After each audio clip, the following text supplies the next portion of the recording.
Alright, and welcome to episode 14 of Chatting Hockey on Wheels. I have Mr. Blake Thornhill with me. How's it going, guys? This is a relative, actually. Yeah, distant cousins. Yeah, there you go. You don't tell too many people that, do you? I say we're cousins. That's the easiest way to go about it. The distant part just creates a very weird conversation. Yeah, everybody's all like, "You're just my cousin." That's how it goes. Yeah. Second cousins, let's just well call it cousins. We might as well. How you been, Blake, my buddy? Doing good. Been following some Stanley Cup playoffs. Oh, yeah, Been watching a bit of baseball lately, and amongst that, I'm not really into baseball that much, but I do tend to try to watch it in the playoffs. Okay. So, now I know people that are like that with hockey. They don't watch hockey. They don't watch till the playoffs.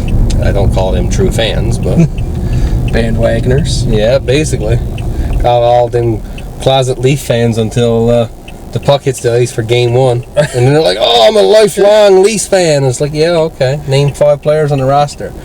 Probably watched one game before Christmas. Yeah. I was over at my buddy's house one time. He was having a few beers and he had the game on. I think I paid attention for a little bit. That's usually how it goes. It's typically how it goes. All the Leafs fans, they typically flock out. Yeah, in the playoffs. 50% for sure. 50%. And you kind of think, where were you during the season? Yeah, we needed you. They made the second round this year. Well, a second round exit. I'm still not surprised with how it went. When your core 4 just don't show up for 4 games, you dig yourself a hole. Yeah. First 3 games of the series, I mean, they seemed fairly tight games, but of course, I mean, when you've got what Toronto has up front in scoring power, you really would expect them to be doing more than what they're doing.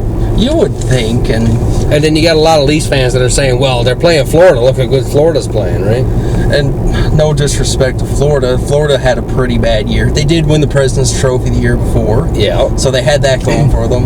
Bobrovsky didn't have the greatest start in Florida, but I don't know what happened, but he went back to Vezina Bobrovsky out of nowhere. It started in the Boston series, and he's stood on his head ever since. I think he's the Conn Smythe winner. Oh, goodness. Even if he loses in the final, which I don't think is going to happen. No. I think he's the Conn Smythe. Like, I don't even have anyone on Vegas even close to the Conn Smythe. No, it's a pretty even team effort there. Yeah. So, I mean, like, Vegas versus Florida, honestly, for a hockey hockey market, It's a non-traditional final. Yeah, the 2 hottest places in states, really, for the host and NHL team are facing off for a Stanley Cup of ice hockey. It's hard to believe, but it might be an unpopular opinion, but I think it's good for the game just to see, like, 2 non-traditional markets. You know, Florida, they don't have great attendance, but they have a history in the league. They've made a cup final. Yep.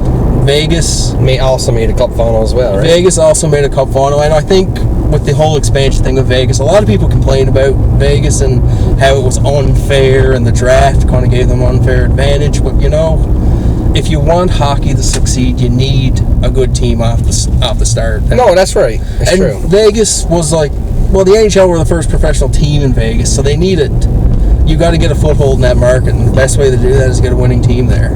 No, that's right. I mean, there is locals in Vegas that'll go and watch every game right by their season tickets. Oh, but you also got to look at, I mean, it's a very big market for Canadians who are traveling to Vegas for a weekend or a week on holidays. I mean, you're like, oh, well, you know, perhaps I'll switch to when Toronto is in Vegas for a game, or maybe I'll go next week instead of this week so I can see Edmonton play Vegas, right? Very much so. It very much attracts Canadian fans down in that market. Yeah, it's money in, right? I mean, you're not even, and no jokes aside about gambling.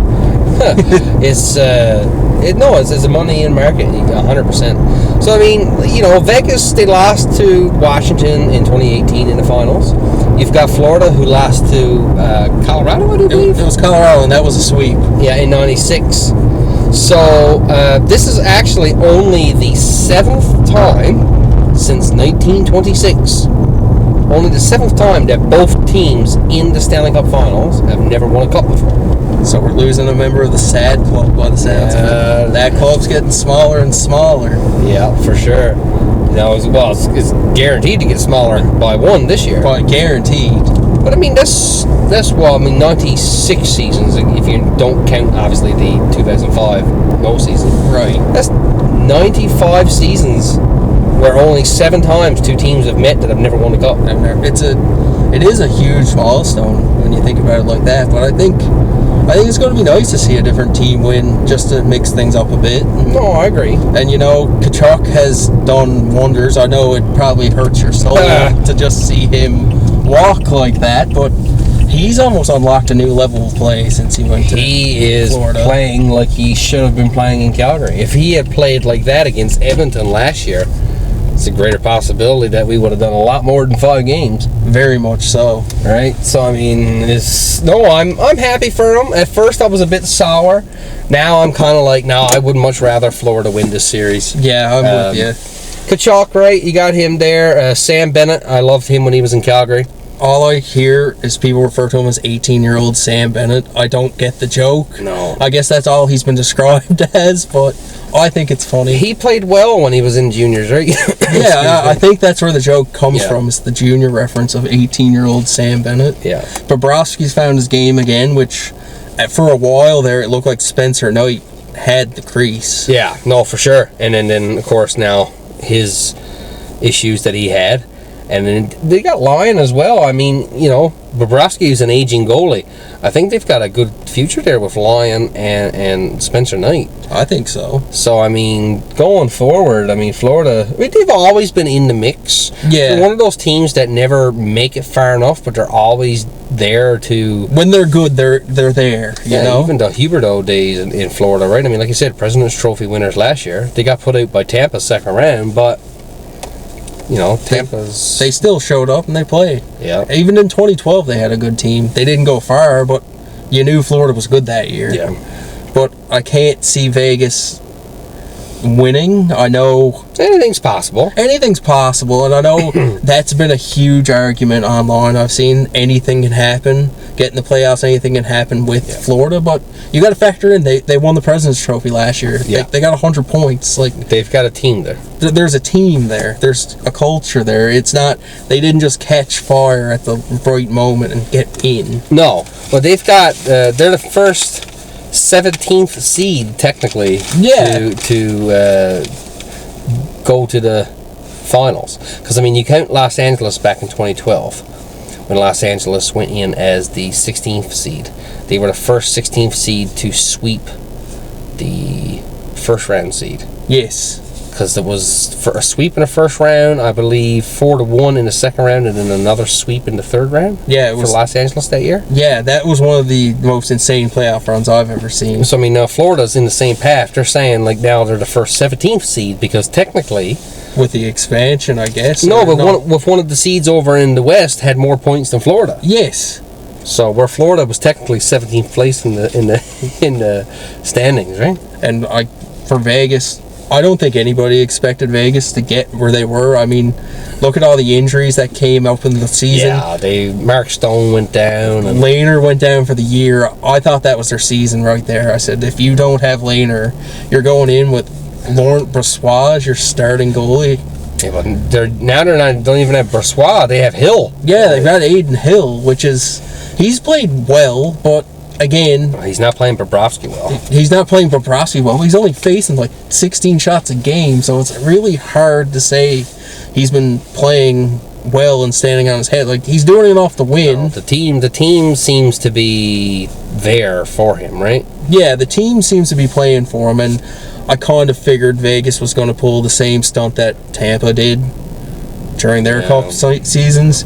You bring back Mark Stone, you bring back Eichel, you activate everybody the last day of the season, go like $12 million over the cap, and but goaltending I thought would trip them up this year. I had them as a wild card team if they could stick around, but I don't think it's going to be a high scoring series. I mean, Bobrovsky, you got to look at the guy.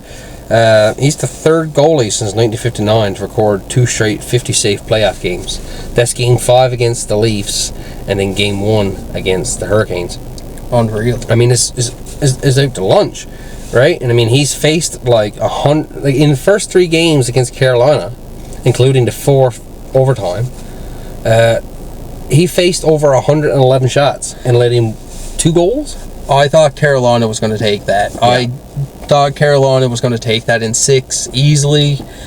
I figured Bobrovsky's luck was going to run out. The Panthers are going to run out a lot. I was in the same boat. I was saying I don't know if they're going to be able to run over Carolina like they did Toronto, right? I mean, I had Teravainen coming back and being a difference maker. That didn't happen. It did. No, it didn't. He scored once. Right? He scored once. I mean, he contributed. Yeah. Not to an extent of like a superstar, but No. I don't think it would have made a difference anyways. No, it was just unreal to just see Florida come in and just dominate 2 rounds in a row. Well, they never had a Matthew Tkachuk, right? Game 1, overtime winner. Yeah. Game 2, overtime winner. Game 3, assist on the only goal. Yeah. And in Game 4, he won the game with 5 seconds left on the clock, which actually ties the latest game-winning goal time for NHL history, with only 5 seconds left. So I mean, like, to break the tie with 5 seconds left, you just absolutely stuck. Like, I mean, you basically won in overtime. Yeah. Before overtime even started. But I just Brendan Moore's comments. I can't. I've really struggled with the fact that we didn't get swept because we lost by 1 goal every game. No, you got swept. You played good enough to stay in it to get the overtime, but you still got swept. You did not win a game. That's a sweep. That's a sweep. And you've gotten swept. I think this is their second conference final that they got swept in. 2019, you got swept when you went up against Boston. Which that's kind of hard because you almost need to look within and figure what happened, because it's the same story with Carolina. Do you just get cold feet? They play amazing in the regular season. The first round they look top tier, and then once the conference they're like the Leafs but in the conference finals. That's the only way I can explain it. That makes sense to most Canadian hockey fans. They're the Leafs of the conference finals. They'll play great, and everyone has them as a pick or like a dark horse early in the season, and then the playoffs come, they're looking all right, and then gone. You finally get a first round. I heard somebody say a couple years ago, when you see Toronto make it into the first round, he said, watch out. He said, that's going to be the year they're going to do something. And I genuinely thought that this year. I figured, okay. Once the floodgates broke open. That's it. Like, this is the easiest route. This year would have been the easiest route that they would have had to a cup. Arguably this and the lockout year. If they got past Boston, I think they could have made a push this year. Well, you've got this argument I saw, and I have it saved on my phone. I'll probably read it from there, because going off memory is probably not the best idea, because my memory is not that sharp. Here we go. Okay, so if the Blackhawks didn't randomly win the game against Pittsburgh on April 11th, because they had no business beating I've read about that. Pittsburgh. They beat Pittsburgh in Pittsburgh that late in the season, 5-2. Right? Those 2 points would have put Pittsburgh over Florida at the end of the season, given that the games still all went the same way beside that one. Right. The Florida Panthers would have missed the playoffs. The Penguins would have got that second wildcard spot. Assuming the Penguins probably wouldn't have beat Boston. No. They're not going to have a run like Florida is having. It's very possible that the Bruins would have defeated the Penguins and then probably defeated the Maple Leafs to make it to the Eastern Conference Finals. That would have been a Boston Cup, easily. So, I mean, I think a lot of people had a Boston Cup this year. Well, I had Boston versus Edmonton in my Sportsnet pool online. Right? Online, you had Boston, Edmonton? Yeah. I had Boston, and I think in the West I had Colorado, but that was that was an October pick. Yeah. That was before everyone on Colorado just got hurt. Yeah, they had a rough go with injuries. So it also goes here to say, finally, assuming the odds work out the same way, the Columbus Blue Jackets would have had the first overall pick instead of Chicago. So I don't understand where did they get that, but Bedard in a Columbus Blue Jacket jersey makes me just want to throw up. I think Bedard in any jersey not Canadian kind of would make me throw up. And I know there's a lot of Canucks fans that wanted to see him come home and play. Vancouver's never had a first overall pick ever in their history. That would have been an amazing story. He would have just went there, and Vancouver would have killed his career. Oh, well, given the path that Vancouver's on, God only knows. They're just stuck in purgatory. They're not good enough to get a good draft pick, but they're also not good enough to make the playoffs. Yeah, well, that's right, exactly. And they're capped out. They're over the cap. Yeah, it makes no sense. They're $4 million over the cap. Pedersen won't be there in 2 years' time. Pedersen will be gone. Brock Besser. I can see Besser being dealt. I can see Besser. There's rumors he was going to be dealt this trade deadline. Never happened. There's a whole history with Brock Besser in Vancouver. He's had some personal issues. His dad passed away. That was a huge thing off the ice for him. Struggled with injuries and amongst all that. And Matt Murray was another one that seemed to drastically change his game once his father had passed. His father passed, and it's just his career just went sideways. Now, Besser did have a good year, but from what rumblings were being said from Vancouver media, he did ask for a trade to Minnesota, where he's from. Yeah. He wanted to go home and play. That didn't happen.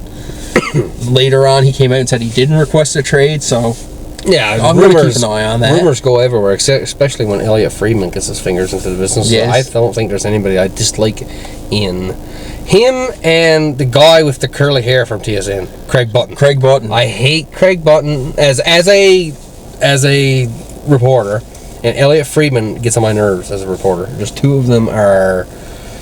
I'm more of a Darren Traeger, and I like Frank Seravalli. I find they're pretty good. Yeah. Seravalli, to me, seems like he's very on top. He checks his sources before it goes out. I'm like, a lot of people don't like Ron MacLean, but I'm a big lover of this Kevin Bieksa and Ron MacLean. Oh, Bieksa is great, and I think he adds a very different perspective on the panel. Yeah. You don't get a whole lot of like West Coast feel on the panel. It's always been like a Toronto, Montreal, Ottawa centered panel every Saturday night, but now you got a guy that's played Edmonton, played Vancouver, he's played out west. Yeah. He almost won a Cup of Vancouver. He balances out the panel. I must say, I like Bieksa's work as an anchor and an analyst. Yeah, it definitely adds, like you said, I mean, he's open. He's not. He tells it like it is, and that's exactly the word I was looking for. And he's played in the post-lockout era, which is it's still coming along on some panels, but it does add more insight to someone that played in the 80s or the 90s. Yeah, no, it's for sure. You got a different, you got the goalie. I'm trying to get Rudy.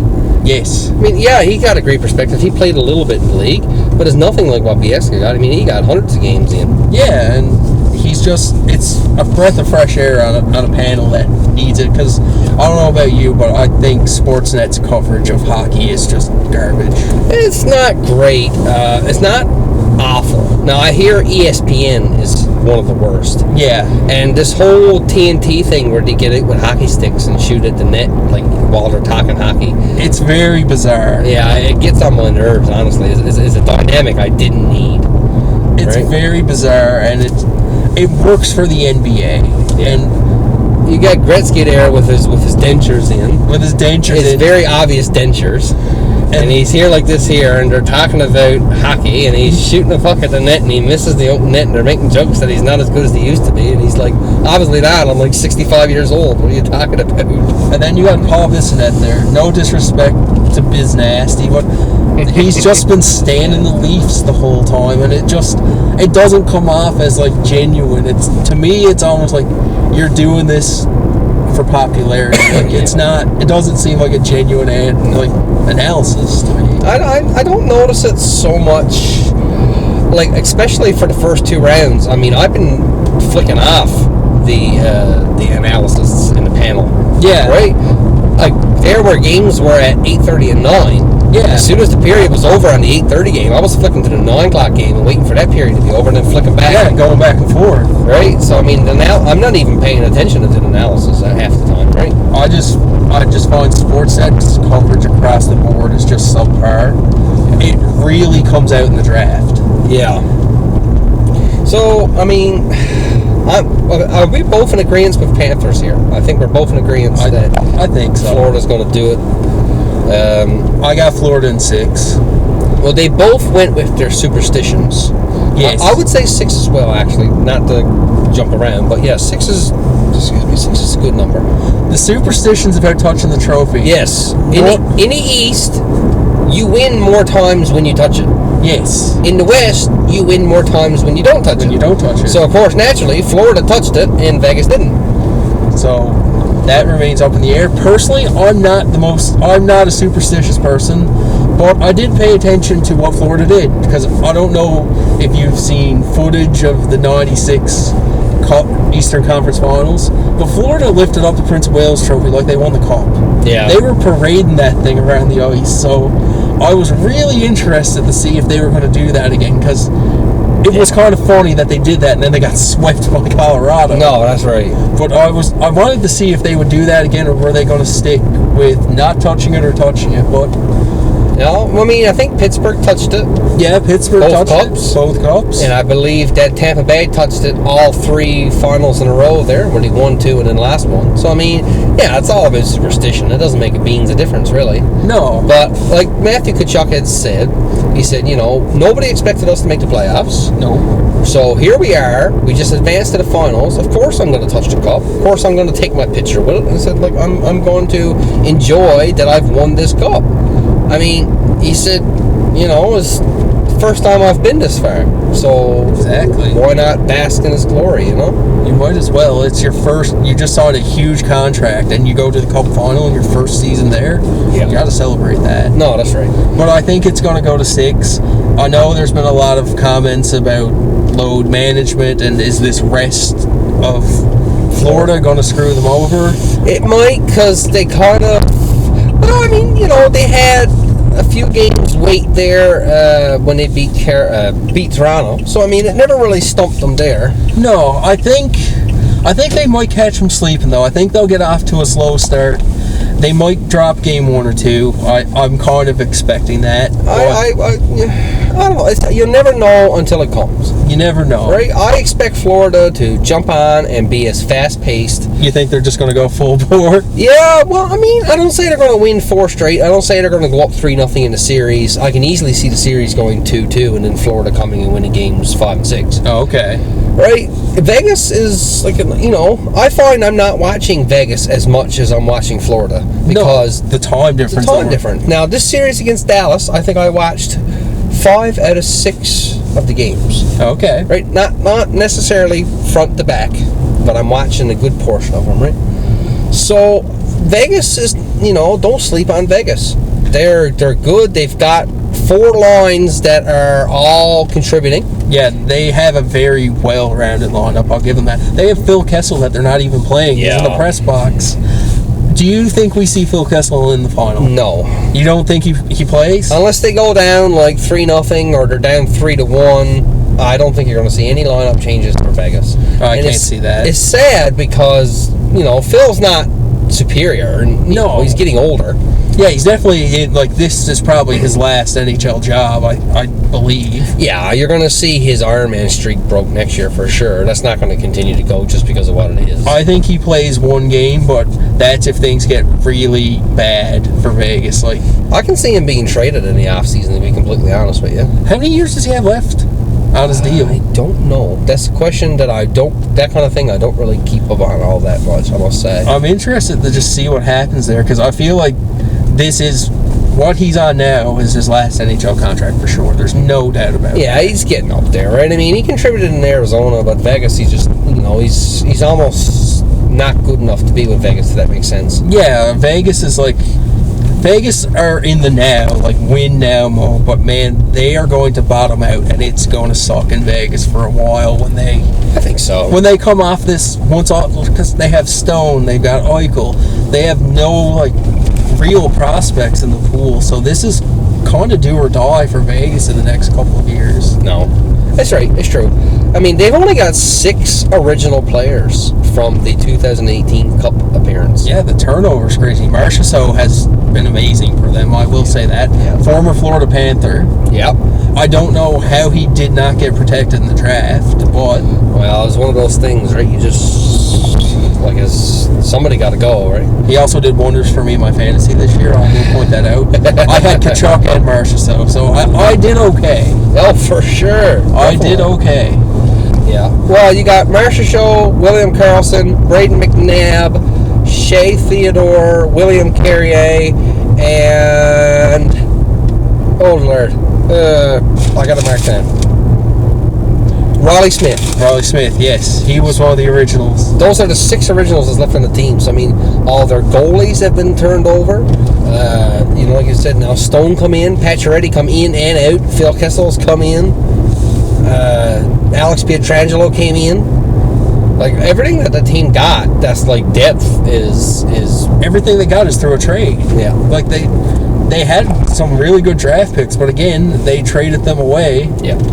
Who was it they got from St. Louis? I know they traded Zach Dean, who's from Newfoundland originally. He went to St. Louis. Barbashev. Yes, Barbashev. Now, I think Zach Dean would have played next year. It's possible. He could play in St. Louis too. St. Louis is not, they're on a downward spiral. Yeah, they're definitely in a rebuilding pattern for sure.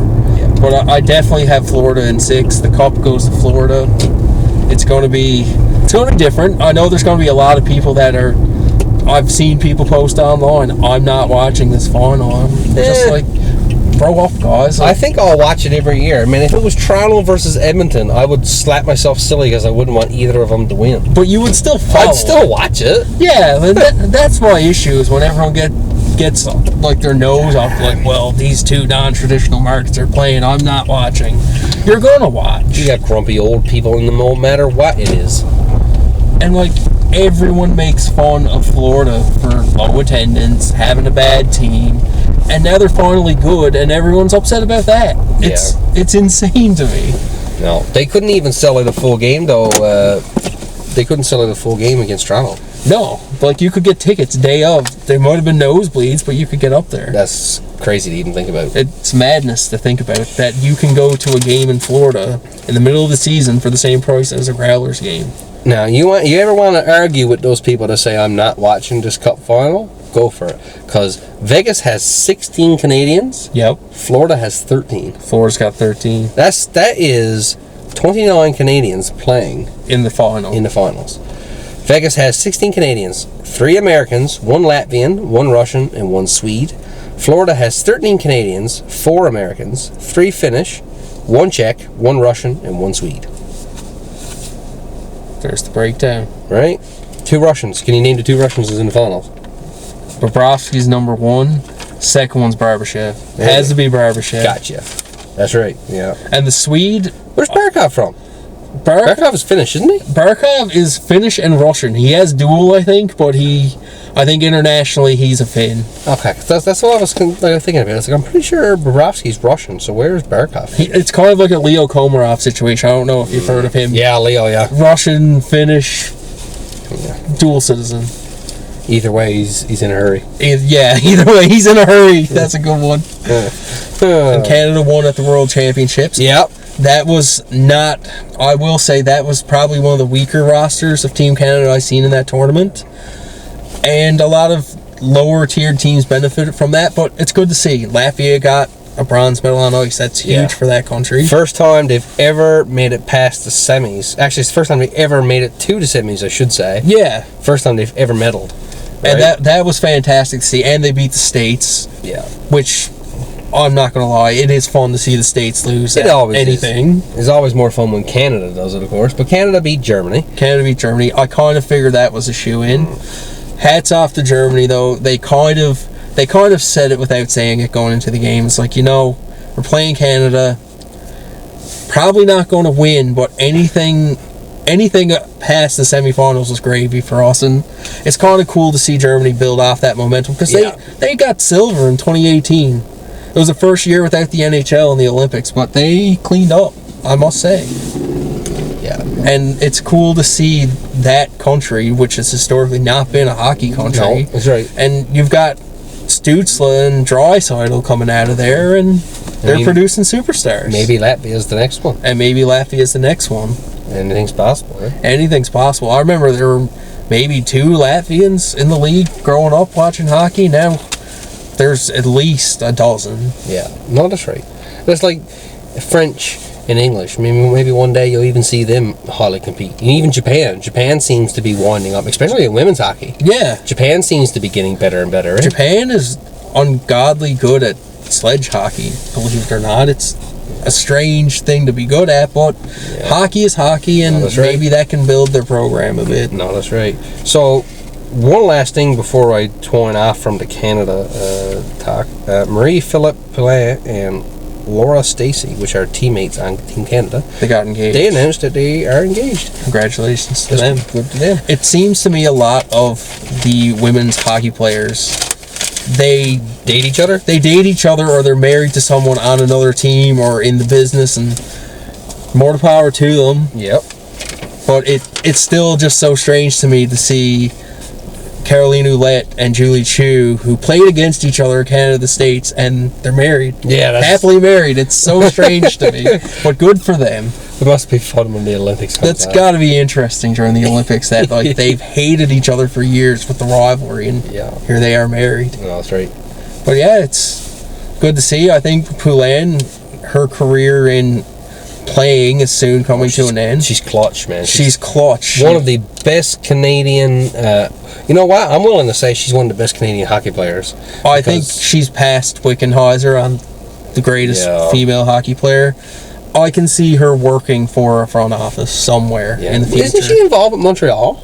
I'm not sure. I wouldn't be shocked if she's a consultant somewhere working like as a freelancer, but there's a career for her in hockey after she's done playing. Oh, for sure. I believe she was involved with Montreal somehow, because it wasn't too long after Wickenheiser got involved with Toronto. Poulin got involved with Montreal. But I haven't heard anything on that since. Okay. That's been like 4 or 5 years now. Yeah. And there's a few female hockey players that are involved now. You got Cami Granado, who's with Vancouver on the management. Emily Castonguay, she was an agent. She was Lafreniere's agent. Yeah. She's part of the general management team at the Canucks. Yeah. Darnell Nurse's sister is getting involved with the panel with Sportsnet a lot. Yes, it's really good to see the ladies get involved. Oh yeah, no, a lot of people they've got good insight. A lot of people will shoot down the women's league. A lot of people will shoot down the WNBA. But I mean, like I generally enjoy watching women's like Canada. Team Canada versus Team USA. Yeah, like that's actually really good hockey. It's a classic, and it's guaranteed to be a good game. You're guaranteed to get a game. Yeah. And I know it's typically Canada and the United States, but even when you have like a team Sweden play the Czech Republic or Finland play the Czech Republic or Russia, it's good hockey because they're on the same tier. You know. Yeah. It might not sound as appealing as Canada and the States, but if you sit down and watch it, you're going to get a good game. I'd sooner watch that than Arizona versus Columbus. Oh, hell yes. Oh. Well, whatever you were saying. Who was it? It was someone recently. They threw some disrespect to the Arizona Coyotes. That was Bruce Cassidy. Yes, it was Bruce Cassidy. Yeah, when they lost Game 5 to Dallas. Yes. He said, like, how many turnovers did he have? Did he have, like, 21 turnovers? It was an ungodly amount of turnovers. And he was like, yeah, you're not going to win a game against Arizona in January with 21 turnovers. No disrespect to Arizona. That's what he said. But all the disrespect to Arizona. No, excuse me. I mean, Arizona, everybody knows they've got these huge issues coming up. Right? They've got issues on the ice, off the ice. They they have an arena for next year, but anything beyond that, that's a massive unknown. I can't see them staying in Arizona unless a miracle happens and the owner of the Phoenix Suns get them at a cheap price. Yeah, that's about the only reasonable way that they'll stick around, right? So, I mean, for those of you that don't know and who are watching now, Arizona was, depending on, was it a city council vote? It was a city council vote in Tempe. Yeah, for them to build a new arena so Arizona could stay and play, and have a permanent home. seeing as Bettman just signed a 25-year no-move clause. With the Arizona Coyotes, of course. And, of course, the council voted down all 3 propositions. They voted no. For the new arena. So a very strong no with that. Yeah. And it's weird because, I mean, I know they don't sell out games. It's another situation like Florida now where they don't sell out all these games. But it brings money to the community. Oh, it definitely does. And I've been following this story for a while now, and I've actually been listening to a few podcasts in the Phoenix area that cover Arizona sports. Yeah. And based on the plan, it doesn't look like an atrocious plan. Like, they were going to build a brand new arena. College basketball was going to go there. They were going to host drafts, all-star games. There were going to be casinos, hotels, the whole kit and caboodle. But the issue was they had all that in Glendale. Yeah. It was out there in Glendale, and it was readily available. And I know a few people that have been to Arizona have said, like, it's a wicked spot to go see a game. But the issue is, Glendale to Phoenix is like Holyrood to St. John's. You're in the middle of nowhere. You're too far out, yeah. So if you were going to Arizona for a weekend to see a game, realistically, that's all you could do is just go see a game because it's a 30-minute commute either way to get into the city. As much the same as what Ottawa had, the issues with they Canada, had. yeah. It's very much that. Yeah. And it doesn't help either that you have the Arizona Cardinals Stadium out there, and if the Cardinals are playing on a weekend, you can forget about drawing a crowd in Glendale to the Coyotes. Like, the Cardinals will always win there. Yeah, that's right. But I can't see What's their the Cardinals is football. Cardinals are the NFL What's team. their baseball? Diamondbacks? The Diamondbacks. Right, so... And they've got their own stadium issues, funny enough. Like, they've talked about relocating, and I think it's ridiculous because they've only been there since 98. They've got a fairly new stadium built in 98. Yeah. It needs renovations, much like every stadium does. Oh, that's right. But they don't seem to want to put the money into a renovation. They're obsessed with getting a new ballpark, and yeah, it's very strange. It's like this thing with Arizona sports. It just plagues every franchise down there. It's incredible, actually. But where do you think they would end up? Arizona Coyotes? If they were to relocate, where would they go? Not Canada. No, definitely not Canada. Makes too much sense. No, everybody's like, Quebec City, there's a huge market there, and there is. Oh, there is. I mean, they would sell out instantly. When the Ramparts play in the Memorial Cup, like they just won the Memorial Cup, I mean, their arena is practically full. Yeah, they're playing it's the Videotron Center, and it's a state-of-the-art arena. It was built with the hopes that would attract a franchise. Yeah. And it should. Bettman doesn't want to frig around with realignment, but I think you suck it up for a year and then figure out the realignment. No, that's right. I mean, we just realigned twice in the last 5 years, right? Yeah. And, you had Arizona move to Central, which wasn't a hard move. No. But, I mean, I think you're going to see Arizona stick to a Central-based team. Yeah. Or city, I should say. I mean, Quebec, yeah, everybody would love to see it. And, I mean, who do you move out of the Atlantic to make room for Quebec? That's where you hit the troubles. Who are you moving? Like, Detroit, was always in the Central Division, or which was, the West. I don't, not necessarily the Central Division. Would you bump Detroit back? That's the only move I can think is Detroit gets bumped back to the West. It isn't going to be Buffalo or Boston. No. And, I mean, Florida and Tampa Bay, they sit oddly in the Atlantic Division as it is. Yeah. But, I mean, if you move one, you've got to move the other. Yeah, because that would just make no sense. But, and speaking of that, I don't understand why Nashville is in the West. Yeah. And, you've got Carolina and Florida and Tampa, which are, like, not that far away. They're probably the equivalent of, like, Winnipeg to Calgary in distance. Yeah.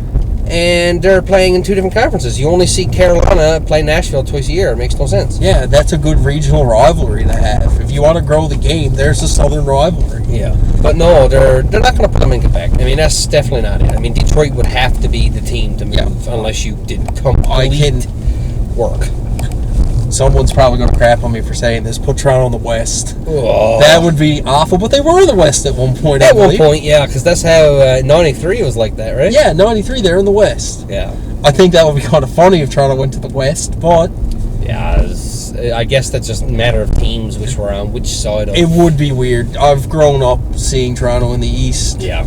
But it makes too much sense. It makes too much sense. I think Detroit gets the bump by default, but the only places I can see Arizona moving is either Houston or Salt Lake City. Yeah, Salt Lake City was one of those teams that like nobody ever talked about for an expansion before. Yeah. They hosted the 2002 Olympics, Winter Olympics. They're trying to host the Olympics again, and I think that's what's pulling the NHL to going there, is because with the Olympics, they're going to rebuild every stadium. So you're getting a new stadium. But the NBA stadium that the Utah Jazz play in, it's the exact same challenge that the Coyotes had when they first went to Arizona. They're playing in a stadium suited for basketball, so there's going to be obstructed use. Yeah, that's why the Islanders left the Barclays. It was built for the Nets. Yeah, I was about to say there was an issue with the Islanders with that. There's a massive issue. It was built for the Nets. Yeah. And I don't know why they moved off Long Island. They should have just they did rebuild the stadium. I think that should have been the original plan. Yeah. But it just makes no sense to me why you would put a hockey team in a basketball arena and just hope for the best. No, that's right. So you've got that obstructed seat issue, and I don't know how rich of a history there is in Utah for hockey. I know they've had a couple of AHL teams and an ECHL team, but how would they do with the NHL? I don't see that as like a traditional market. Houston, I don't either. Apparently, there's been season ticket drives that have shown favorable numbers, but how long does that last? Is it a novelty thing? You know? And, that's right. And it's too early to draw a conclusion about Vegas because they've just been ungodly good since they started. Yeah. But that's going to be the true test of expansion, is how is the fan base and the market going to react when this team goes into a lean period? No, that's right. Which we're going to see in the next couple of seasons in Vegas. So that's something to keep your eye on. People are saying Atlanta, but I can't see Atlanta. They've lost two teams. Why would you put a third back? I know, and people are saying that it can work this time under certain circumstances. It's going to be Houston. It's going to be Houston at this point, unfortunately, and I think they're going to go back to the old Gordie Howe days, and it's going to be the Houston Aeros. That's a WHA yeah, team, right? I mean, they never even survived to get to the NHL. They never ever made it to the NHL, but I feel like you need like a heritage name there to like build a connection there with the community. But the other issue that I think what's going to happen here is I think Bettman doesn't want to leave Arizona. He has made it blatantly obvious that he would die on the hill of Arizona. Yeah. And that's his legacy, is like keeping hockey in Arizona. But I don't know why. But look at all these owners. They're revenue sharing with a team in a college rink. I can kind of see the owners banding together and forcing a sale. No, I can definitely, you're not wrong there. I just don't understand why this guy has been obsessed with keeping hockey in the desert since '96. I think it's got something to do with the Jets, because that was a very unpopular move when it happened. Yeah. And it's still a very unpopular move today. There's still people in Winnipeg that are still very upset by that. They got their team back, but it's the principle, right? Yeah. And Winnipeg coming back, it almost kind of proved Bettman wrong that like hockey is thriving in Winnipeg again. So I think that is what it is. It's Bettman. He didn't really care about Atlanta folding for a second time because Atlanta was practically an expansion team. But where there was that Winnipeg connection with Phoenix, I feel like that's what's driving this determination to keep the team in Arizona. But I can't see it lasting. I can't see it lasting past next year in Arizona. No. They have the deal with Mullet. They're going to stay at Mullet next year, but apparently there's the city of Mesa, which is another suburb of Phoenix. They're trying to get an arena deal going, but again, you're looking at that needs to go to council, that needs to go to another vote, so that's going to take another year. Yeah. And then they're going to break ground. That's another 3 years, and I can't see any owner in their right mind giving revenues to a team playing in a college arena for 5 more years. No. It's just, especially when you have Houston ready to go. Yeah. No, it's sure. It don't make a lot of sense. It just does not make sense. I think it's going to be Houston. Yeah, I think it's leaning that way towards Houston. Have a Dallas rivalry going. Texas rivalry. Yeah, you won't even have to. You won't even have to realign their divisions. They'll just stay right where they'll just stay right where they're too. I just don't understand why we're so afraid to realign divisions because of expansion. Just let it happen. Seattle's done great this year. Yeah. Expansion teams are doing well, and I like to see it. Yeah, it's good. It's good. I don't know if it'll ever expand beyond 32. Bettman seems to think it will one day. Bettman's franchise fees are ridiculous right now. I think it was $600 million, the franchise fee that Seattle had to pay. That's a lot. That's just to get in. That's not even building a team. That's just to get registered with the league. It's outstanding. They just want money up front so they got something to spend, right? And the Senators sale, I've been keeping an eye on that. I don't know what's happening there. It seems to have gone stale and completely sideways. Everyone was on the Ryan Reynolds train, which is great. And then Snoop Dogg popped out of the woodwork. Snoop Dogg came out of the woodwork. The Weeknd came out of the woodwork. And the Reynolds deal went sour because I don't think it was Ryan Reynolds. It was the ownership group that was backing him. They wanted exclusivity, and they wanted to kill every offer on the table and just exclusively negotiate with this group. Yeah. But knowing that your starting offer is $1 billion and you've got 4 offers on the table, you're not going to grant nobody exclusivity. No. You're going to tell them to kick rocks, and that's what they did. Yeah. No, it's hard to say what's going to happen there, but I mean, is it even really that big of a deal? Like, I mean, everybody's like, kicking, we want Ryan Reynolds to own. Like, if Ryan Reynolds' name was not even involved with the sale of the Ottawa Senators, I mean, would it even be talked about half as much as it is? It wouldn't. And to be honest with you, if you're a Senators fan, I don't think you should even care about the names that are buying the team. You should be looking at, are they going to build a stadium downtown? Because this Canada thing is just not working. Yeah. And are you going to make it work here? Are you going to build a winning team? Because they've come close so many times. Yeah. And I think they're due. I think the fans are due for a winning product in Ottawa. Yeah, for sure. But that's what I would be asking. I wouldn't care who's backing the team or what celebrities involved. No, those are the two big questions: is are you going to get an arena deal done, and are you committed to staying in Ottawa and getting a winning product? It's a good market in Ottawa. I mean, it's a really good market. The Canadians, they're going to love their team regardless. And I know there's been a lot of controversy with Melnyk, and rightfully so. He's made some unkind comments in the past. Yeah. But he bought that team for $92 million. Yeah. And his daughters are going to flip it for $1 billion. Yeah. A tenfold return on investment. It's insane. Yeah. Say what you want, but yeah, he made his money, didn't he? Oh, he definitely made his money. Tenfold investment. It's kind of crazy when you think about it. But I'm interested to see where that goes. I think the Melnyk sisters are going to hold out. They know what they have. They know what the price is, and the more big names get involved, that's driving the bidding war. That's right. The more names, the better. Yeah, I was going to put the price up. That's right. That's definitely going to drive the price up. So, a lot of other big talks is Jágr is possibly returning to Pittsburgh. Of course, not to lace up his skates, because that would just be foolishness. I mean, would you be shocked if he did? No, but... He's an ageless wonder. No, that's right. But it seems like he's going to be involved with the head office somehow. Okay. And you know who else is possibly having to deal with the head office of Pittsburgh. I don't know if that's a competition there of 2 people for 1 job, but there's big rumors that Kyle Dubas is, after this big old speech about, how I'm not going to go anywhere else. Toronto is my home. I have to focus on my family right now because I can't continue this job. And then 2 weeks later, he's talking about possibly being the new GM in Pittsburgh. I have an opinion on the whole Dubas thing. I'm not shocked that he's not the general manager anymore. I was kind of expecting it to an extent. Somebody had to get the blame. But how it went down is what I'm more surprised by. Yeah.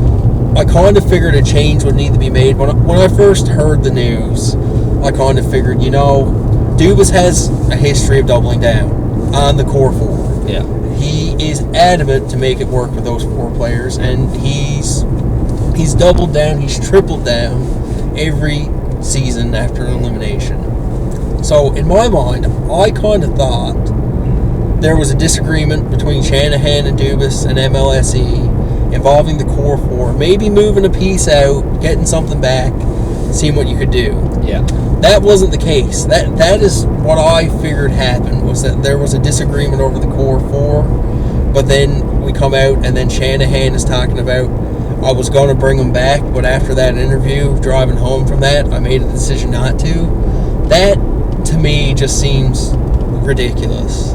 I just think that was, that was a dirty play in my opinion. I think Dubas should have gotten another crack if there was a disagreement there. Yeah. That should have been sorted before the press conference, but it just looks really bad to come out and say, I made my decision on the drive home after his speech. That's a very short-sighted move, in my opinion. Yeah, no, you're not wrong. You're definitely on top of it. And I mean, you know more about beliefs in this situation, I suppose, than I do.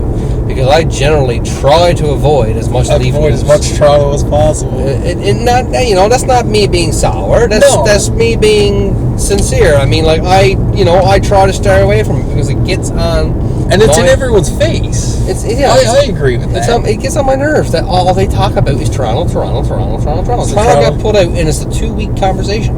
And then the Dubas talk took over. And I kind of figured Dubas wasn't going to be out of a job for long. I didn't think that was going to be a thing. I figured a team was going to sweep him up. Sure enough, Ron Hextall, Brian Burke, see you later, thanks for nothing. Yeah. And here we are going to Pittsburgh. Berkey was there a very short time. Berkey and Hextall were there for a very short time. I don't know if you've read the excerpts about what happened behind the scenes at Pittsburgh, but It's a miracle that Ron Hextall has been employed multiple times in the league. So, I'm not sure if you knew about this, but Pittsburgh recently got sold to the same ownership group that owns the Boston Red Sox. Yes. So anyways, that deal closed fairly recently. The Fenway group came in. They had a meeting from the top down, every executive in the Pittsburgh organization. The expectation was whatever department you were in, you had to provide a presentation about what your plans were for the organization going forward. It was going good. Then they came to Ron Hextall, general manager, hockey ops, whatever. Yeah. They asked him where was his plan. From what I've read, he looked at them and said, the plan is in my head, but I can mark it down for you if you like. After everyone has PowerPoint presentations and 20-minute speeches and visions about their plan, he goes downstairs out of the meeting room to a hotel office, types it up on a Word document, comes back up after lunch and presents the Word document. This man does not have a clue. I was just dumbfounded. That sounds like something I would do. That you have a multi-billion-dollar organization here, and you're presenting to them for the first time, and that's the best you can come up with? It sounds like something I would do. It'd be like, hey, what do you think the Calgary Flames should do? And I'd be like, here's my Facebook comment I made on TSN. Yeah, it's like that meme with the guy with the chalkboard. That's what it was. It was outrageous, but I kind of figured that's where Dubas was going. Once the axe swung for Hextall, I think the deal for Pittsburgh was practically done there. Yeah. They interviewed Bergevin from LA. Mm-hmm. I kind of figured he wasn't going to get the call. No. He's an advisor in LA. I don't see him getting a job anytime soon. No. And the candidates just weren't that great, to be honest with you. No, I mean, there's not like a lot there. And I mean, like, you got Brad Treliving. I mean, the only reason he's not in Calgary right now is because of Daryl Sutter. Between Daryl Sutter and I think the optics of losing your two biggest free agents, I think if they made the playoffs this year, it would have been a different story. I think Brad Treliving would have came out of that in one piece to an extent. There probably would have been a lot of questions around how much longer it was going to last because Huberdeau's locked down, Kadri's locked down. Yeah. Markstrom's playing good, but he's getting older. No, that's right. And, like, the core it's an older team now, especially when you lose C.H.O.W. And they lost Monahan, too, didn't they? Yeah, Monahan got traded to Montreal, right? Yeah, Monahan's a hab, so it's the rope was getting pretty short in Calgary for Tree Living. Yeah. I must say that. I didn't mind him. I think he'd done a good job. I think if you look at the fact that Johnny Gaudreau wanted out, Yeah. Matthew Tkachuk fessed up afterwards. Yeah, I don't want to be here either. Yeah. I mean, he got Huberdeau, which is, ignoring the fact he done crappy so far this season. Oh, yeah. He got Huberdeau and he got Kadri for, replacements for Gaudreau and Tkachuk. And I mean, it's not apples to apples. But he had to do something. You have to respond. When you lose two big guys like that, you got to respond and bring someone in. There was a big possibility he wasn't going to. There was a big possibility that he would have got absolutely nothing from Matthew Tkachuk just because he wanted to. Yeah. Right? So, I mean, he managed to whip up Huberdeau and... Yeah, you got to make it work, especially if you're in that position. And I must say, he tried. It didn't exactly go how he wanted. He's in Toronto now. Yeah. I don't know how that's going to go. I was about to say, so now he's on to Toronto, so what do you think of him there? But, I mean, is he going to do much better than Dubas? I can't see Treliving, honestly. I give Treliving 3 years. If Toronto does not make it any farther than the second round for 3 years, Treliving is also gone. I just don't... I feel like they just rushed into this whole GM search. I think a lot of it has to do with the fact that there's not much on the table. No. And anybody that's qualified for the job is going to get, snatched up by somebody else. But there is a lot of worry right now about the Matthews extension. I can say that. There's a lot of panic with that. What is it between him and Dubas? What is it that they were supposed to be, they're involved somehow? I read something somewhere about Matthews had comments about Dubas, which could get Dubas in trouble with Toronto. I have no idea what these comments are or anything. Did you read the same thing I read? I don't think I did, but from what I've gathered with Dubas in Toronto, it seems like there was a very obvious divide in the Leafs front office, from the players to management and whatnot. You were either an MLSE guy or a Dubas guy. Yeah. And I think, and Spezza was a Dubas guy, just on the simple fact that he quit before Dubas. Did he must have knew what was coming. He had to know what was coming. I feel like he knew behind the scenes and just kind of got... He walked out the morning and Dubas was fired in the afternoon. Yeah. Right? So he knew what was coming. He knew. But I think Shanahan honestly might be the real problem here. I think so too. He's got some really weird team rules. Yeah. Like, one of which is apparently you're not allowed to wear jewelry or something. I haven't heard that one, but it wouldn't shock me. And I find it... Dubas, a lot of people love him. I think there's a few moves he's made personally that I think kind of closed off a window for Toronto in a sense. Yeah. I think the John Tavares deal, yes, it's fine to go out and spend $77 million on a player, but that should instantly put you in the contender conversation. Yeah, Tavares was a good acquisition, especially for the first couple of years, not so much the last two in my mind. And that's the thing. It's fun. Yeah, he came and got 85 points, but you brought him in to win. You didn't bring him in to get 85 points. No, I mean... If you're going to make that big of a splash in free agency, that should skyrocket you to contendership, in my opinion. You're not wrong. I think that $11 million a year, if they divvied that up between a third-line depth player and a defenseman, I've been saying this for years. they probably would have been a lot better off. I've been saying this for years. I've been saying it to Leafs fans who have batted me in the face and said, you're full of it. I've said if they had saved $2 million on Tavares, saved $1 million on Matthews, saved $2 million on Nylander, and saved $2 million on Marner, you'd have $7 million to spend on a huge defenseman. Or you could go $4 million on a grand backup goalie and $3 million to get a better defenseman than you're already currently paying $3 million for. The options are endless with $7 million of cap space. Yeah, and I think that's one of the biggest critiques of Dubas, because Lou Lamoriello did the Nylander contract, and he sat until November. Yeah. But he signed him for what he wanted him to be signed for. Yeah. And that is... I'll argue that's probably one of the best contracts in the league. That contract has aged perfectly. It aged well, yes, but at the time, It was a bad deal. But it was way too much. Now, I mean, you've got inflation in the league right now. Yeah. And I mean, who do you blame that on? I blame it on Dubas and I blame it on McDavid. And if that makes any sense to you. It does. They asked for more money than everybody else was getting paid. Yep. And now everybody's expecting this because they can produce the same amount of points in the season and such. Yep. And I think that's what happened is like Dubas wanted to lock up the core four, but he paid dearly for it in cap flexibility. And that severely limited what he could do. The one thing that frustrated me the most about Dubas, it's almost a two-part thing. You got to give the guy credit. I mean, they're a 100-point team, and they have been for the last 5 years. It's not that they're bad. No.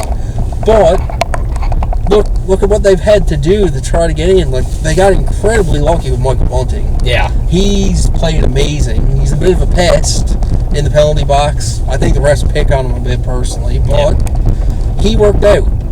What would have happened there if he didn't catch fire?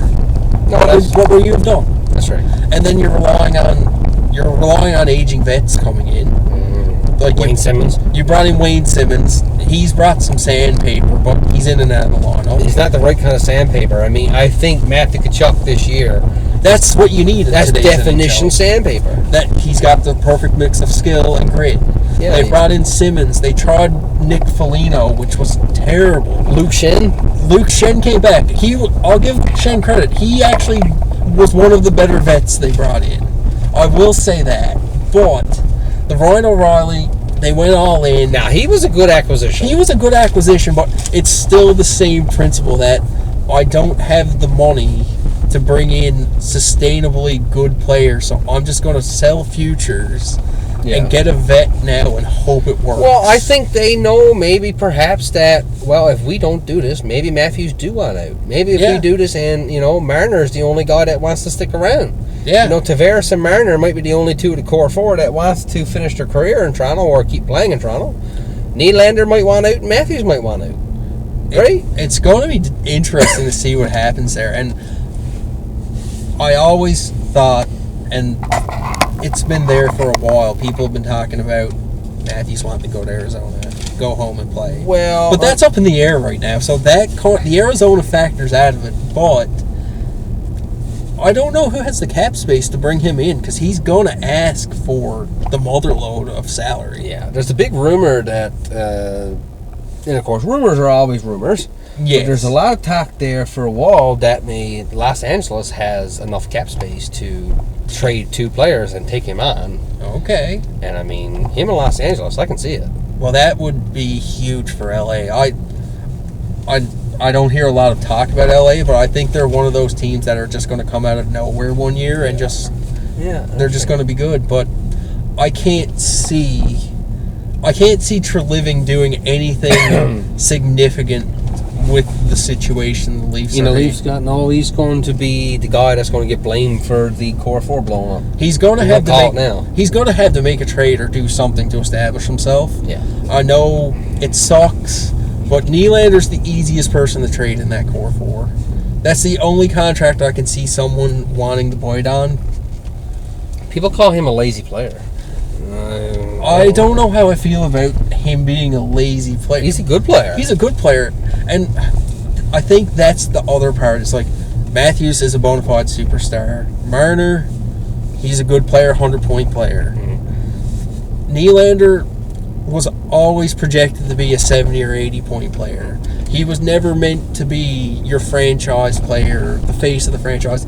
He was a complimentary player, 70 points. He is what he is, and people are upset about that, which I don't understand, because what you see is what you get with William Nylander. I think he goes to another team, and he's a star.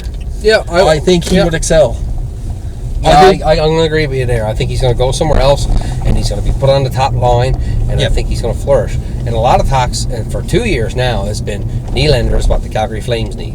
Nylander is what the Calgary Flames need to do to thrive. And, I mean, I see it, but I don't see it. Yeah, and Vancouver's been brought up, too. Because Vancouver's in a cap position where they need to get rid of contracts. And Nylander's a cost-friendly deal. He's a good player, and Vancouver's made a lot of short-sighted moves to try to win down. They're not close. No. So I could see, this is probably unrealistic, but I could see JT Miller in play for William Nylander. There would have to be a bit of workaround with the cap and some futures involved, but I can see that happening and maybe a possible pick or a prospect going back. No. I think that would be the appropriate landing spot. Is like a team that needs someone, because Vancouver with Patrick Allvin and Jim Rutherford, they're back in win now mode when they've been in the lottery. I don't know, 5 times in the last. It's not going to work. No. But like, more power to them if they want to do that. Nylander's there, the prospects are there. Just do the deal. And I think Nylander, yes, he has had a history of being a lazy player, but he's worked on that. I don't think I've had a game in the playoffs where I've seen, oh man, Nylander didn't show up tonight. Like, he's out there. He's always there. Yeah. But like, it seems to me that everyone is so quick to jump on Nylander for having a bad night. Everybody in Toronto always wants somebody to blame. Yes, and it's always Nylander, which I don't understand. I'm a William Nylander truther. I will 100% admit to that. I think he's probably one of the best of the core 4. But if he has a bad night, everyone knows about it. Yeah.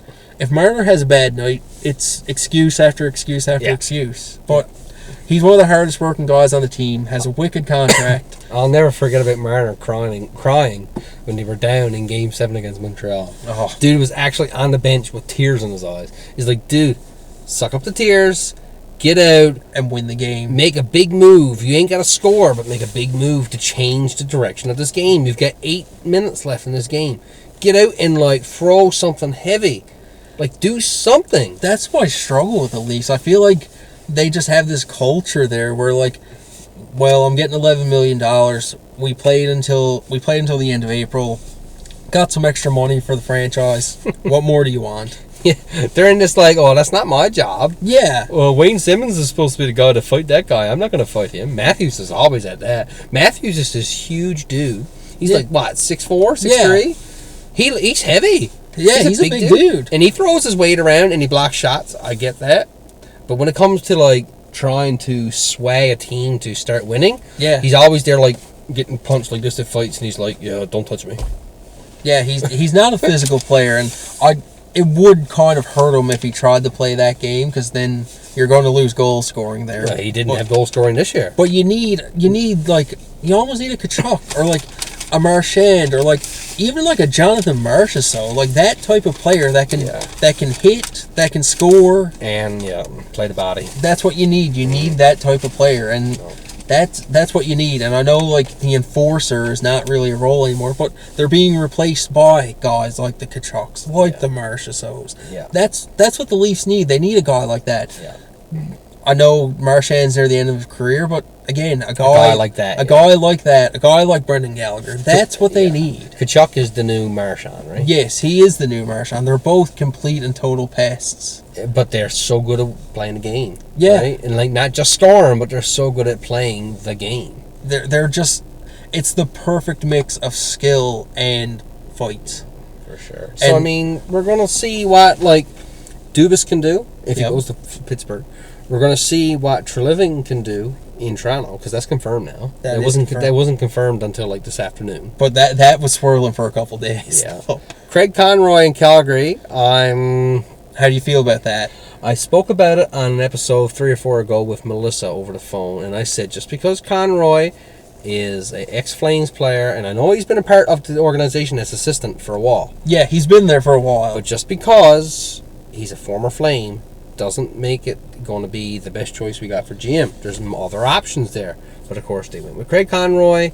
They're jumping right feet forward. They've also got a Ginla hired in the office. Yep. So if we miss the playoffs for the next 4 years, are we blaming the players that are there, or are we blaming the fact that we've relied on former players to get us places that we didn't even know if they could get us? It's interesting, because Vancouver did that with the Sedin twins. They're there. They're not the face, but they work with the GM side by side. Yep. I don't know if they have a say in anything, but from what I've heard and what I've seen, it's been working in Vancouver. Just like the morale around the team has improved. Morale is a thing, yes. That gets places, but it doesn't... But as a hockey executive, that's where it's still... And in regards to Conroy, he did make a very interesting comment that I'm still like trying to form an opinion on. He essentially said, if you don't want to be here, you won't be here. He kind of said that. He said, if you don't want to be here... Well, that's a dig at Johnny Gaudreau. That is 100% a dig. Oh, 100%. Right? So, I mean, you know... It's going to be interesting to see. I don't think Huberdeau wants to be there either, to be completely honest. No, I don't think. There was talks that Huberdeau, when his contract was up with Florida, yeah, he wanted big negotiations from Montreal. Yeah. He's a Quebec native, so, I mean... He's a Quebec national. Right. He's a Quebecois for sure. Yeah. But I don't know what's going to go on in Calgary. I know Lucic is not coming back by the sounds of it. No, I know. I mean, he's like Phil Kessel in a sense when it comes to great guy, but just not working with the team. Just not working with the team. He can produce points. Yeah. But he's not, his biggest thing, and I think if he retires from the NHL, I think they should try to take him into coaching staff somewhere. Yeah. Because that guy is insanely good on the morale of the team. Yes. Like, that guy He's a good guy in the room. He's a great guy in the room. They say he's like the third best, I shouldn't say third best, one of the top 3 voices of the Calgary Flames. And that's a good thing, but how much do you pay for that on the cap? Yeah. That's the other thing. Yeah, I mean, if he signs I'll sign for $1.5 million for 2 years, keep him. Yeah. He's only short-stopping and he still throws his body weight around, so... Yeah, and that's the other thing that I look at, too, is if Lucic is not going to play a full 82, I don't think that's going to happen next year. So, and I can't see him signing a 2-way. There's no way he's not reporting to the AHL. No. So you do lose a bit of flexibility in Lucic. He has passed comment that he wants to go somewhere and win. I see a lot of Vancouver fans going berserk, wanting him to go there. Why? But, well, he's a hometown hero, apparently. He's from Vancouver. But that would plague them so much with the whole 2011 thing. He's from Vancouver, and they just don't have the flexibility. The only place that Lucic can go and win like that is like... I think if Return the Boston's on the table. Yeah. I'm going to say it. That, or the Rangers, or even like Colorado. That's the only places he's going to fit in and win. Yeah. Somewhere you can actually play the fourth line, beat up a few guys, still contribute to the play, but not be dependent on to be your big main bruiser. Or, he's the biggest guy in Calgary. If he went to Toronto, he'd be the biggest guy in Toronto.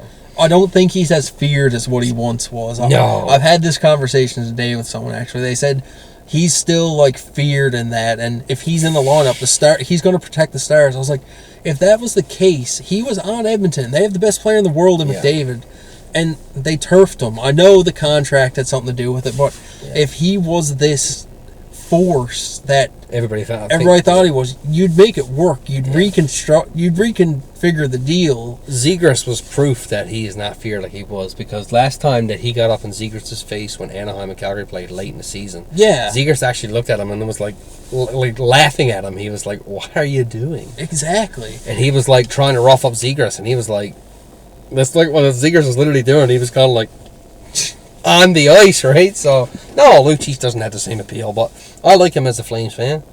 And that's the argument that someone made, is like, he will protect the Stars, but again, he's too old to do that now. Yeah, what happens if, like, he's too slow to keep up with somebody? It's too slow, and the Tkachuks, both of them, they don't care. They are that new enforcer hybrid skill player. They're going to go after a star, and then they're going to break their hand on Lucic's face going out the door. Like, they're not afraid of him. They'll square off with them. They know that that's part of the rule. No. Or the role that they're in is, if I'm going to be this pest, I'm going to have the fight. And I don't think there's guys in the league now strictly there for fighting. I think you still need a level of skill. You need to be both. You need to be both, and I just don't think Lucic has the legs for that now. No.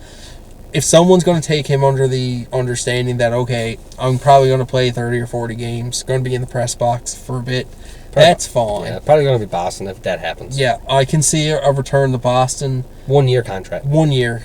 maybe a league minimum, maybe a Is he 1.5. up this year or up next year? He's Up this year, I think. Okay. But with the World Championships, it seemed like that almost reignited something in him. But Him and Uyghur and Toffoli played together, yeah. yeah, that seemed to do good for them. But I can't see him just coming back and being the Boston version of him. No, not at this age. Not at this age. It's going to be a struggle for him to get back to the LA version of him, which was arguably not bad. No. But it's going to be interesting to see what's going to be happening in the Canadian markets. I think For sure. I think Montreal is still going to be bad next year.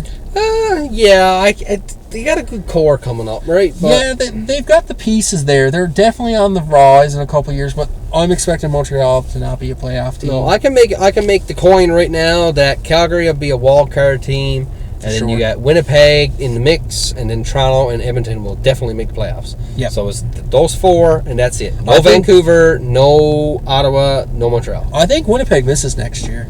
That's possible. I think Winnipeg misses next year. I don't know if you've been reading up much on what's happened there in the off season, but it seems like Kevin Cheveldayoff is starting to run out of rope. It seems like, and rightfully so, he's been there since 2011, Yeah. and they haven't exactly been bad, but they haven't won either. No. And based on the temperature of the room, it doesn't sound like Wheeler or Hellebuck or any of the core players want to stick around for a rebuild. Like, they don't want it. Well, where does Hellebuck go, right? Yeah. I mean, like, does Toronto try to land somebody like Hellebuck? Because, I mean, a goalie like that Yeah. is what... I mean, I'm not saying what the Leafs had this year was bad. Samsonov was pretty good. That one worked out. Murray was a bit of a punt. I don't necessarily think that was the best Can move. you keep Samsonov and then bring in Hellebuck and, like, Nylander to Winnipeg for Hellebuck and It's a or possibility. Nylander and a pick for Hellebuck? Yeah, you need to get a goalie in there, and they can't gamble this time on a goalie because they did it with Mrazek. Mrazek didn't work out. No. They had to trade a first-round pick to get rid of Mrazek. Yeah. And now you took on Matt Murray, and yes, there was a small resurgence in Ottawa, but they were hoping that Pittsburgh Matt Murray was coming back, and that, in my opinion, that's too far removed for that to even be a possibility. No, for sure. They got to get rid of him. I don't know what that looks like. Samsonov looked really good. I don't think he can play a slate of 60 games. I think with the way the league is going now, especially back-to-backs, you do need two solid goaltenders. Yeah, Darryl Sutter doing that to Markstrom all year was a kick in the groin. Now, they said Markstrom wanted it, but you got to tell this guy, like, listen, man, we need you in tip-top shape. We don't need you wore out. Yeah, 100%. Right? And Markstrom did that in Vancouver for a couple of years, too. It wasn't until Demko showed up that Markstrom was playing 50 and 60 games. Yeah. But it's going to be interesting to see what happens. I think Winnipeg blows up this year. It's not going to be this off season, but I think you're going to see a serious decline in Winnipeg. It's true. I think it's going to disintegrate over the season. It's going to be tough to see it play out, but it is what it is. Edmonton's going to keep chipping away at trying to get a cup. I don't know what else they can do at this point. Yeah, that's like Hellebuck to Edmonton would even be a, like, oh, wow, you know, this might be the boost they need, right? Because, I mean, goaltending, Stuart Skinner clearly wasn't what Edmonton needed. He was better. He stole the job from Campbell, though. I'll give him that. Yeah. That Campbell contract has not worked out in the way that they had hoped. No. But, again, how do you go back to the drawing board after bringing in Campbell for $5 million and saying we need another guy? Yeah, it's rough. That's for sure. that's a rough path to go down. I'm sure they're going to do something to make it work. They're in the playoffs next year, hands down. Yeah. Calgary, I'm not sure. Neither am I, but I'm just hopeful that they'll switch it around, because if you looked at how Calgary have been in the last 8 to 10 seasons, it has been nothing but make the playoffs and then don't, and then make the playoffs and then don't, and then make the playoffs and then don't. Yeah. It's been like that all the time. And I mean, last year we had this big surgence. We beat Dallas in the first round. I mean, it was looking good. It was looking good. And then, we get Edmonton and, we fall. I mean, if we had lost to Edmonton in 7, or in a bunch of overtime games and lost in game 6, you almost say, well, I seen that coming, but, and then Edmonton did nothing with Colorado, who, yes, went on to win the Cup, but something needs to happen in Edmonton. I don't know what that something is just yet. lots needs to happen in Calgary, apparently. A lot needs to happen in Calgary. I find it funny that they signed half of the Vancouver Canucks a couple of years ago in free agency. Yeah. I found that very funny. I find players that play on Canadian teams tend to stay on Canadian teams because the ones who are playing on American teams don't want to hear tell of getting switched to playing Canadian markets. They don't want to hear tell of it. And some guys it's not their cup of tea either to just be in the spotlight 24/7. No. Like if you want to go to Arizona or San Jose or Tampa or Florida and just pot 70 points a year and make 5 or 6 million and just live an anonymous life, more power to you. It's not for everyone to play in Canada. No. Definitely not. It's a challenge, but I think the other challenge in Calgary is the arena deal. I've heard that comment made by Craig Conroy that a lot of players aren't too pleased with the facilities in Calgary. They have an arena deal by the sounds of it. Yeah, they do, yeah. So that should probably attract some more players. They should do something. They got to do something. So, what's the analysis of this episode? We're both saying Florida in 6. We're saying Florida in 6. We're both saying that Flames need to improve. The Leafs have a lot to prove. Yep. Winnipeg, you're saying, is on the downward spiral. I can see that. I think Winnipeg is about to tear down. I think Dubas does enough in Pittsburgh to get a 5-year plan. I think he's going to go in. He's going to keep Letang, Malkin, and Crosby together. I think he's going to do whatever it takes to try and get that team back to a contender. And then he's going to tear it down. So he's got the runway there to do both of that. And it's going to be interesting to see what happens there. I think that's what he's going to pitch. That's what they want, by the sounds of it. Yeah, I think they wanted all 3 of those guys to retire Pittsburgh. Penguins. I think they want 3 of them to be putting the rafters together. 100%. Right. But what do you do after that 3 years with Crosby's deal?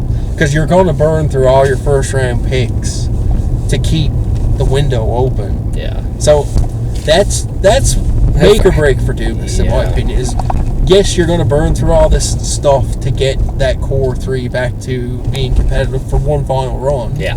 But what are you going to do with nothing left? No, that's That's the make it or break it for Dubas. That's right. And I think he'll learn from his mistakes of signing these hefty deals. Yeah, hopefully. But the Brad Treliving thing, that is still up in the air for me. We'll see how that goes. We'll see how that plays out. This is going to be a big off season for the Leafs, I think. It is a big off season. It's going to change. You would think the year they direction. finally do something, it would be the year that everybody says maybe we do have what it takes, but nobody's talking that way. No, nobody's talking that way. It seems like more changes that are coming in a year where no one expected a change to happen. No, that's right. And I think that's where everyone's kind of scratching their head because no one seen this coming. No. Not the way it played out. No, definitely not. Oh, well, we will see how the Flames and we will see how the Leafs do. It'll be very interesting. The only other thing I wanted to talk about, and I kind of skipped over it earlier, I should have started it when I finished up about the Canada, was the Growlers were eliminated last night. Against the Florida Everblades. Again. Third time they faced off against them in a 4-year history. They beat them the first year, and they got put out the last 2 times they faced them in the conference finals. Yep. Sad to say, I've been in for at least 7, if not 8 games this year. Okay. Loved it. Growlers have a great team there. You know, Centazzo is great. Cavalin is great. You know, and Southers, dude's like 6'9" on skates. It's insane. They had a big guy a couple years ago, Patrick Brazeau. I think he was massive. Yeah. He was a beast. But again, back to Dubas. Yeah. What he did with the Growlers and like this AAA baseball model, it's working. Like what he's done for the farm system in Toronto has been amazing, and I would love to see every team adopt that style because that's going to elevate the ECHL. It is, yeah. ECHL is a lot better of a league than anybody gives it credit for. It very much so, and I've seen Dean McDonald. He owns another team in Quebec. They're the farm team of Montreal. Okay. And he owns Iowa Heartlanders, which have an affiliation deal with Minnesota. Okay. So it seems like under that model he has with the Growlers, he's trying to get a foothold in with those franchises to get this like baseball farm system going, which it's working. I'm a fan. Yeah. And it will elevate the competition there. I think every team personally needs an affiliation in the East Coast League. Yeah. Well, there's a lot of teams there. Like the Railers are affiliated with the Islanders. Yep. The Royals are affiliated with the Flyers. Yep. The Thunder is affiliated with New Jersey. Yep. So I mean, like, everybody is because you've got a farm team for your farm team, so your farm team doesn't shit the bed, and everybody gets to still compete and progress as a hockey player. Well, look who scored the winning goal in the World Championships for Latvia. Christian Rubens. Yeah, somebody's former Growlers alumni. Former Growler, former Marley. Yeah. And that's the big misconception with the East Coast League, I find, is you're not making the jump from the East Coast to the NHL this season. It's just not going to happen. No, it don't happen. You're going to get a call up from the East Coast to the AHL, and that's fine. But even if you get replenishments up in the AHL, that's a success in my book. Oh my God, yes, it's a hockey player. Why not? It's a hockey player. There's locals on the Growlers. I mean, getting up and go up and play like O'Brien got to play with the Marlies. Yeah, right. Like the guy's like, wow, this is awesome. It's a league of opportunity. You don't need to necessarily go over to Europe now if you can't get a contract. No, that's right. I'll be going in to see more games next year. Definitely. I never had the opportunity to go in this year to see a game, but they're great. Definitely going to go next year and check it out. It's pretty rough hockey too. It is rough hockey. It's fun. If you like rough hockey, it's fun. The East Coast Hockey League did have that reputation of being a goon league for a while. Yeah, and it still has it, but there's still something there. There's still a bit of skill there, and a lot of places. Pavel Gogolev is probably my favorite next to O'Brien. Oh, okay. Centazzo, O'Brien, and Gogolev are my three favorites. Oh, okay. Guys are nuts. Who was it they had? It was Eric Goodbranson's brother that played. Yeah. On the Growlers one year. Okay. I'm not sure if it was the Growlers or an opposing team, but I do remember he was playing at a game I was at. So there's a lot of connections in the East Coast League. I think it has a lot of potential. I mean, you can send college free agents there for nothing, for what it's worth. Yeah. But I think it's a better alternative than going to Europe at this rate. For sure, if you want to stay home. If you want to bet on yourself, get a deal. Even if it's the AHL, go for it. That's right. It's good hockey, I must say. For sure. All right, bud. Thanks for coming on. That was an episode that was 2 weeks in the making. 2 weeks in the making. We were going to do an episode halfway through the third round, and once we realized Florida was on a sweep and Vegas was up 3-0, there was absolutely no point in my mind to do an episode and just talk about the same things 5 days later. And everyone got fired in between then. So we had lots to talk about. We had lots to talk about. We've got 2 teams up for sale and one relocating. There was a lot in this episode. Yeah, it's a fruit salad. It's a fruit salad of an episode. that's my word of the day. It's a fruit salad. It's a hockey fruit salad. But it's been excellent, I must say. And if you want to do an off-season one, I'm more than happy to do that around the draft or free agency. Perfect. I love that. I would gladly do a mock draft. I've been following the draft. Yeah. I just hate Sam Constantino on Sportsnet enough that I'm doing my own research. That's perfect. Because it's just awful. Like he doesn't even get out of the first round without knowing nothing on a guy. It's unbelievable. Like, you have Bob McKenzie, who can tell you everything about this kid from Estonia in round 6. And then Sam Constantino's here at pick 22.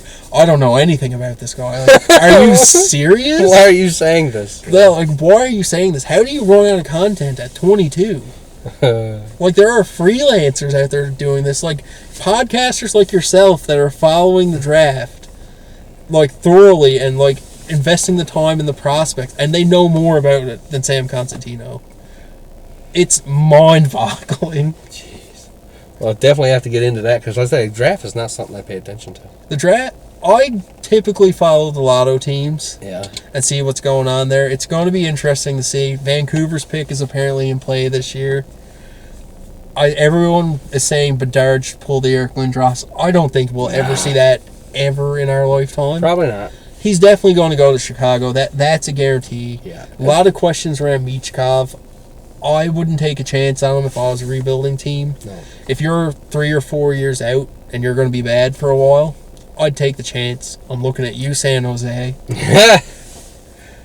That's where I think he's going. A lot of people in Montreal have been kicking tires on that. I just said, no. Just for your sake, don't take the chance on Michkov. No. You need to be very bad for a long time for that to work in your favor. Yeah, that's right. Well, thanks, bud, for coming on. Yes. We got anytime. well over an hour episode. Yes, So, good stuff. Lots to edit through now when I get home. Yes, for sure. Well, I'll be chatting with you. ciao. Ciao.